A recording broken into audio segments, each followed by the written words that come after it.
Long Bright River. This is a limited series on Peacock, and I believe all episodes, it's 8 episodes long. I think all 8 episodes dropped. I want to say, I think it was the 13th or the 14th, so like 3 days ago or something, at the end of last week, maybe it was Friday or something.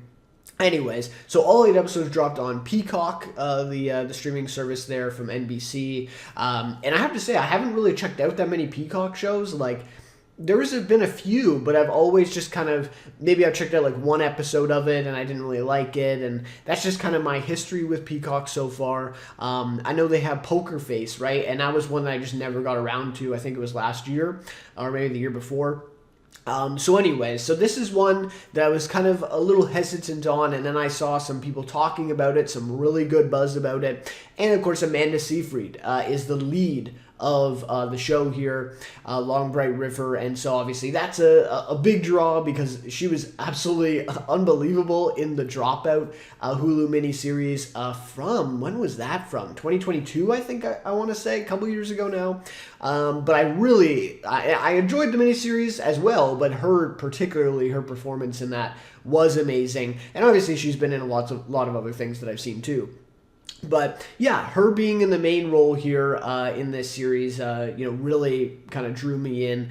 And yeah, so I want to talk about the first 3 episodes here of Long Bright River. That's all I've seen so far. I have not seen through the whole series yet. But I don't know. There was something about this show that I don't think it's necessarily, the greatest thing ever. I don't think it's groundbreaking, and I'll talk more about this when I talk about it and other adaptations right now in TV.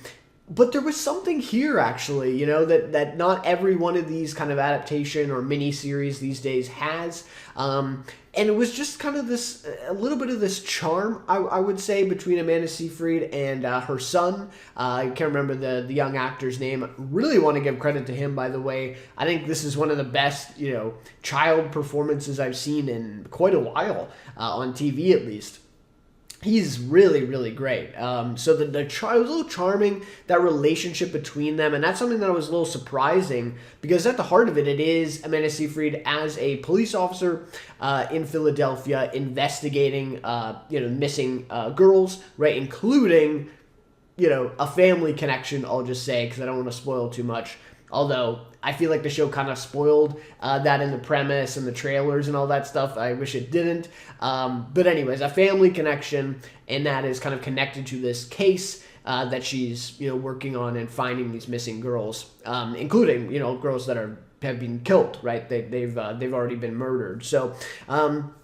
Yeah, and so it just adds this little bit of charm where we get that relationship with her and her son. It just feels so authentic, so real, and that's a big part of, you get a lot of that, right, with these, stories, these detective stories or what have you, these crime stories. Usually the main detective, we see their family life, and then we see how the case impacts their relationships and their family, and usually it ends up like in a divorce or, their kid misbehaves at school and stuff, right? So these are all cliches, but I feel like this is doing it really well so far with that kind of dynamic and that relationship, and it's all just obviously elevated by Amanda Seyfried, who I really loved her in The Dropout, and that's more of kind of an impression performance that she's doing there. Obviously, it was a real woman that she was kind of doing an impression of, and she did a great job of that.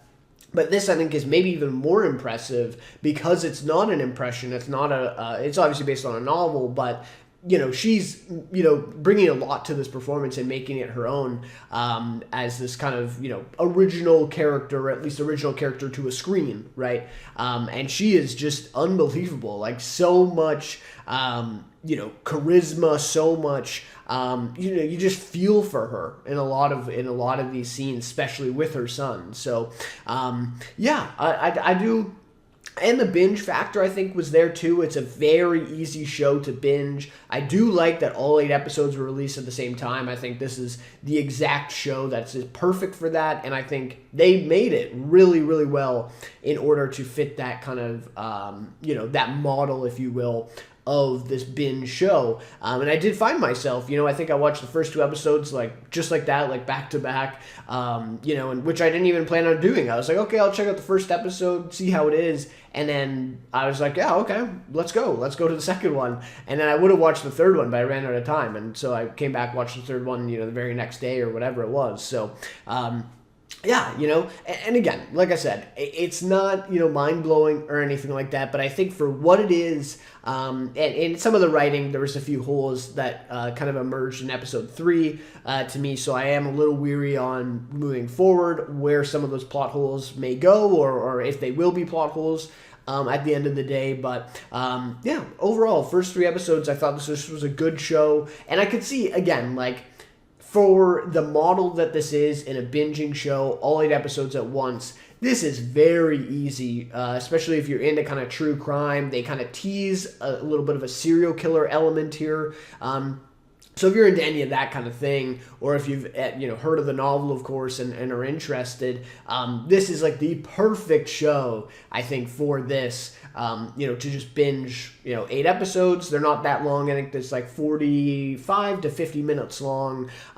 You can kind of knock it out and I think get a lot of enjoyment out of it, which is still elevated, though, by Amanda Seyfried. So I think it rises a little bit above a lot of the other, kinds of adaptations like this that may seem a little bland, without her kind of charismatic performance here as our lead. So, yeah, did want to talk about this one for sure. Am interested to hear some people's thoughts on it too. I've heard some really great reviews of it, but I haven't heard a lot from, just people watching the show. And obviously, if you watch the whole thing, I'd love to hear your thoughts on the whole series and how it all ties in. And it is a limited series. So again, that means nothing these days.